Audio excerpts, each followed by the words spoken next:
मेरे वर्धमान महान दिन विचरे हमारे ध्यान। एक दीक्षांत समारोह है। दीक्षांत समारोह किसे कहते हैं, शायद इसके बारे में आप जानते होंगे। विश्वविद्यालयों में हर साल जो प्रमाण पत्र वितरित किए जाते हैं, बड़ी बड़ी डिग्रियां दी जाती हैं, और वो सब दीक्षांत समारोह में दी जाती थी। दीक्षांत समारोह ये भारत की प्राचीनतम परंपरा है। संस्कृत भाषा का सबसे प्राचीन सर्वोत्कृष्ट उपन्यास का नाम है कादम्बरी। शायद आपने सुना। कादम्बरी का अर्थ अत्यंत मादक शराब भी होता है। तो कादम्बरी नाम का उपन्यास मराठी में तो कादम्बरी माने उपन्यास होता है। एक कवि ने लिखा, उसमें दीक्षांत भाषण दिया गया है। और जब से दीक्षांत भाषण की परंपरा इस देश में चलती आई है, भाग्य की बात है कि उस दीक्षांत भाषण से भी विदिशा नगरी का संबंध है। उस वक्त एक शूद्रक नाम का राजा इस विदिशा में राज्य करता था, और चंद्रापीड़ तारापीड़ राजकुमार थे जो विश्वविद्यालय में पढ़ते थे। और जब वो पढ़ाई पूरी हो गई तो वहाँ के गुरुओं ने उन्हें जो उपदेश दिया, उस भाषण को, अंतिम भाषण दिया, उस भाषण को कहते हैं दीक्षांत भाषण। उसमें क्या है आप जानते हैं? पहले मैं थोड़ी आपको कादम्बरी की महिमा बताऊं। शास्त्रों में आता है, कादम्बरी रसज्ञा नाम आहारोपि न रोचते। जिनको कादम्बरी का रस लग गया वो भोजन को भी भूल जाते हैं, उन्हें भोजन अच्छा नहीं लगता। एक दफे उस कादम्बरी को पढ़ना शुरू किया तो जब तक पूरी ना हो जाए तब तक कोई खाना नहीं खा सकता। इतना सुंदरतम उसकी प्रशंसा कही जाती है कादम्बरी, बाण कवि की। गद्य में है, पद्य में नहीं है। तो उस भाषण कादम्बरी की विशेषता ये है कि उसमें कोई कोई वाक्य 4 पेज में भी एक वाक्य खत्म नहीं होता। एक वाक्य खत्म नहीं होता 4 पेज में। और कोई कोई वाक्य इतने छोटे हैं कि 2 शब्दों में पूरे हो जाते हैं। और उस दीक्षांत भाषण में भी ऐसा है। मैंने पढ़ा है वो दीक्षांत भाषण। जब वे अपने शिष्यों को समझाते हैं तो कहते हैं, सत्यम वद धर्मम चर स्वाध्यायम मां प्रमद। ये वाक्य आपने कहीं लिखे देखे होंगे दीवारों पर। सत्य बोलो, धर्म का आचरण करो, और स्वाध्याय करने में प्रमाद मत करो। ये वो बात उन राजकुमारों को सिखाई गई थी। और राजनीति की भी बहुत मार्मिक बातें उसमें हैं। राजकुमारों को कहा जा रहा है कि जब तुम जाओगे और राज करोगे, प्रशासन करोगे, शासन करोगे, तो कर्मचारियों से सावधान रहना। ये तुम्हारे नाम पर कितना अन्याय करेंगे, जनता को सताएंगे, वो बदनाम तुम होगे। तो क्या करें उन कर्मचारियों के साथ? वो बात उनने उसमें लिखी। क्या लिखी? कि वे आपस में संगठित ना हो जाएं, इसका ध्यान रखना, नहीं तो हड़ताल कर देंगे। और वे लड़े नहीं, इसका भी ध्यान रखना। अरे अब वे लड़े नहीं और संगठित ना हो जाएं, दोनों काम कैसे होंगे? तो उन्होंने कहा संहिता भक्षेयु असंहिता नष्टेयु, ये शब्द हैं। क्या मतलब है?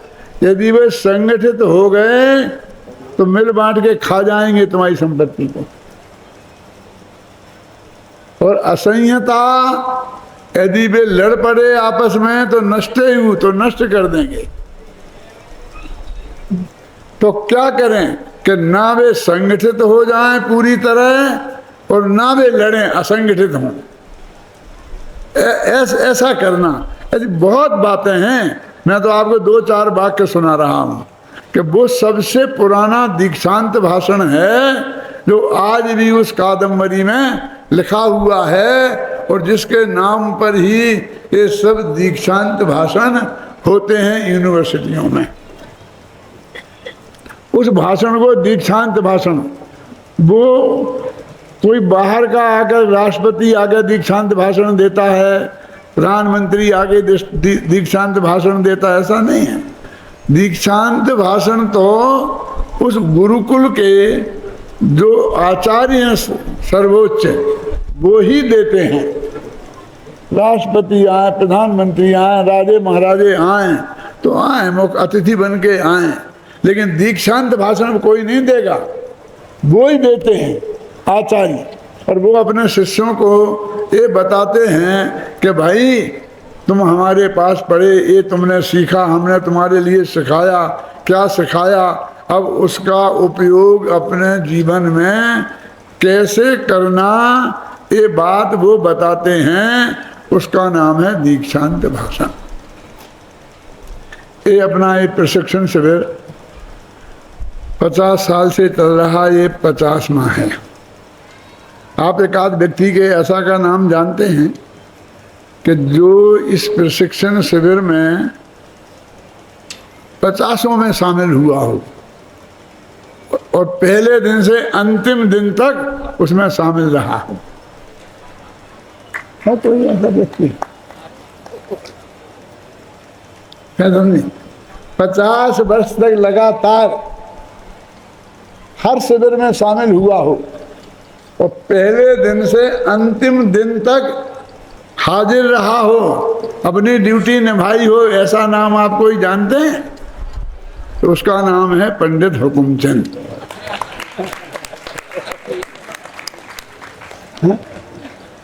आदि से अंत तक कोई भी सर, मेरा ऑपरेशन हुआ था दिल्ली में,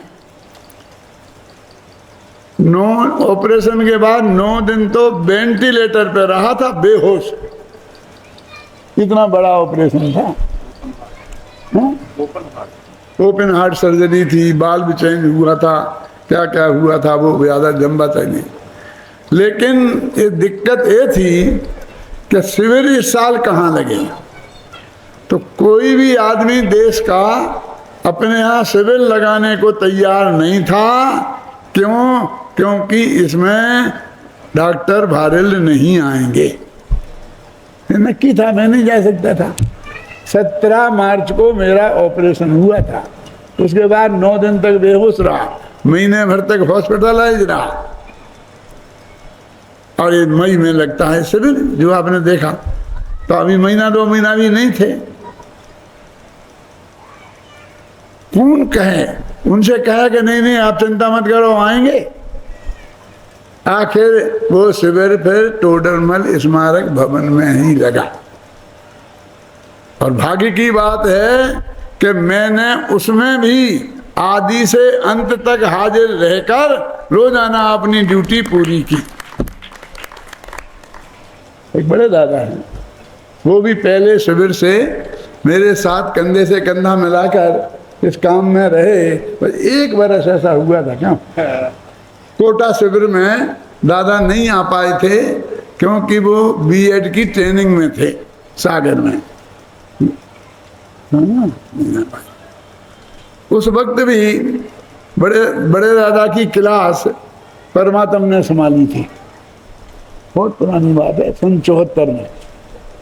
74 समझते हैं, 74 में तब।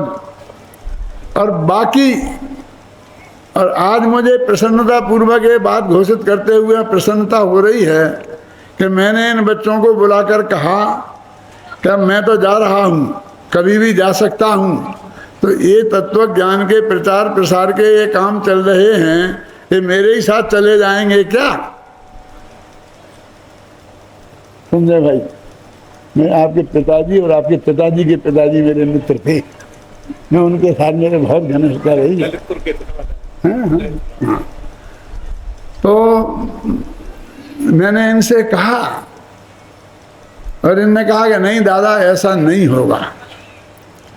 तो आज इस शिविर में मेरे दोनों लड़के, दोनों लड़कियां, दोनों जमाई, एक बहू, उनके पोते पोतियां सब हाजिर हैं और एक एक मोर्चे पे काम संभाल रहे हैं। परमात्मा जी क्लास ले रहा है तो अध्यात्म सुबह 6 बजे से आकर जाता और रात के 12 बजे अपने कमरे में, होटल के कमरे में पहुंचता है। दिन भर सुबह से शाम तक जिस तरह पाटनी जी शिविर को देखते थे उस तरह इस शिविर को देखने का काम कर रहा है। बड़े राजा का लड़का जो सिद्धार्थ में प्रकाश है, वो भी अभी 5-7 दिन रह के गया है। पूरा हमारा परिवार इसमें पूरी ताकत से जुटा है और वो कहते हैं कि आप चिंता मत करो, इसे हम चलाएंगे। अब जैसा चला पाएंगे वो एक अलग बात है। और मैंने तो यहाँ एक प्रवचन किया है रोजाना, उसके बाद मैं यहाँ आया भी नहीं, ज़्यादा आ भी नहीं सकता, ऐसी स्थिति भी नहीं है। बड़े दादा का कोई काम नहीं था, लेकिन वो बोले कि नहीं मैं तो जाऊँगा। मेरे साथ आए, मेरे बगल में हैं और मेरे साथ यहाँ प्रवचन में भी आते हैं, बैठते हैं, हमें साथ में रहते हैं, साथ नहीं छोड़ सकते। तो मेरे कहने का मतलब ये है कि जब इस तरीके से जब तक हम इसमें नहीं लगेंगे आद्योपांत, तब तक हम पूरी सफलता प्राप्त नहीं कर सकते। इस सफलता का यदि कारण है तो ये निरंतरता 50 साल तक रेगुलरिटी, सारी दुनिया बदल गई, लेकिन ये शिविर वैसे के वैसे चल रहे हैं। दीपक जलता है, एक दफे बुझ गया तो बुझ गया, यदि वो जलता रहे, टिमटिमाता भी रहे, तो भी जब तेल मिलेगा तो फिर ऊपर जा करके जल जाएगा। ये जल रहा है, भविष्य में भी जलता रहे। अभी मैं ज़्यादा देर इसलिए नहीं करना चाहता क्योंकि ये बच्चे इंतज़ार कर रहे हैं, जो फर्स्ट क्लास फर्स्ट आए हैं, फर्स्ट क्लास सेकंड आए हैं, थर्ड आए हैं, उन्हें पुरस्कार मिलना है। ये पुरस्कार रखा हुआ है, ये सबको ही मिलने वाला है। हमने ये नक्की किया जो फर्स्ट सेकंड थर्ड आएंगे उन्हें कुछ ज़्यादा दो, लेकिन इनने मेहनत की है, आकर पढ़े हैं, तो जो पास हों उन सबको और फेल भी हों उनको भी। भाग्य से हमारे यहाँ कोई फेल नहीं हुआ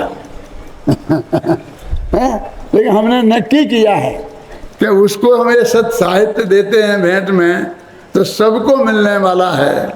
और अभी 12 बज गए हैं, अपन करीब 9 बजे से यहाँ बैठे हैं और ज़्यादा देरी करना संभव नहीं है, इसलिए मैं कहता हूँ कि आप आगे की कार्रवाई जल्दी करें।